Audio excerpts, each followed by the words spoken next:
అందులో హీరోయిన్ మీద పిర్రల మీద కొట్టడం అబ్బో పిచ్చి లేపింది నాకైతే. ఇంకా చెప్పక్కర్లా.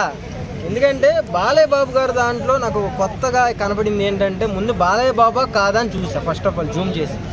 ఎందుకంటే 17 సంవత్సరాలు కుర్రోడు వేసినట్టు వేసాడు పోయి ఆ స్టెప్స్.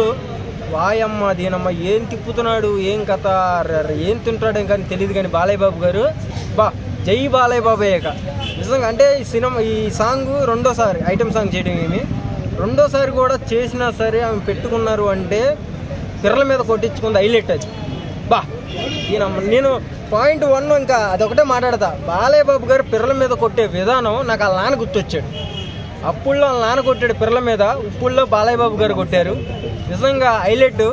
ఆయనేమో ఇలా గుద్దాడు, ఈయన ఏకంగా అచ్చు గుద్దాడు పాపం. అమ్మాయికి పాపం హీరోయిన్ గారిని హాస్పిటల్ తీసుకెళ్ళడం లేదా, జెండు బొమ్మ రాయండి దయచేసి. పాపం వాసిపోయాం అంటే మీ దెబ్బ మాకు తెలిసిందే ఎలా పడిద్దో, మీ కోపం కూడా ఎక్కువే.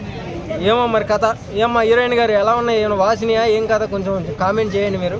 అది మ్యాటరు. నిజంగా దబిడి దిబిడికి తగ్గట్టుగా బాలయ్య బాబు గారు నిజంగా దబిడి దిబిడి చేస్తాడు. అందరికి కూడా పిర్రల మీద కొట్టే విధానం అయితే చాలా బాగుంది.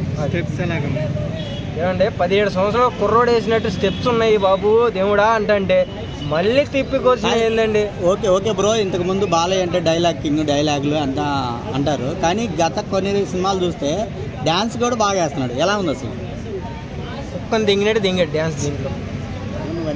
అది అక్కడ గూ వేసుకో, అర్థమైందా? అలా ఉందా మరి. పచ్చిగా మాట్లాడాలంటే సంక్రాంతికి ఎలా ఉంటుంది అంటే డాకు మహారాజు ఇచ్చి పడేశాడు. డస్కు రాజా, చెంప మీద కొట్టుబామ, పిర్ర మీద కొట్టుమామ, జై బాలయ్య బాబు. బ్రో డాకు మహారాజ్ సాంగ్ ఎలా కనిపించింది?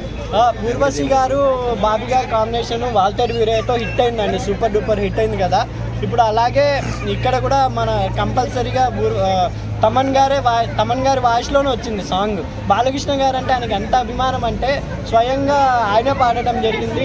అది కాకుండా బాలకృష్ణ గారు ఊర్వశి గారు ఎంత ఎంగ కనబడుతున్నారు బాలకృష్ణ గారు ఆ దబిడి దిబిడి సాంగ్లో. అంటే ఆయన ఎనర్జీ లెవెల్స్కి పీక్ అనుకోవచ్చు.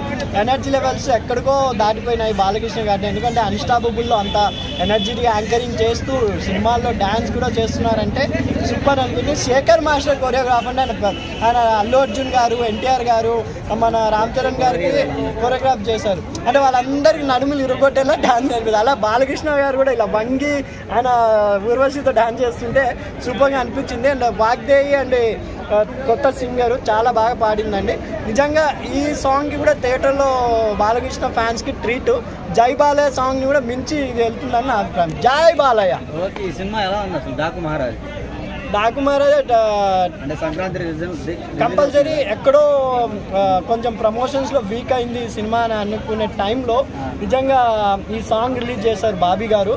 ఎందుకంటే ఇప్పుడు సంక్రాంతికి వస్తున్నాం సినిమా అనేది చాలా ప్రమోషన్స్లో ముందుంది. వెంకటేష్ గారు పాట పాడడం జరిగింది. తర్వాత గోదావరి గట్టు సాంగ్ టాప్ ట్రెండ్లో ఉంది.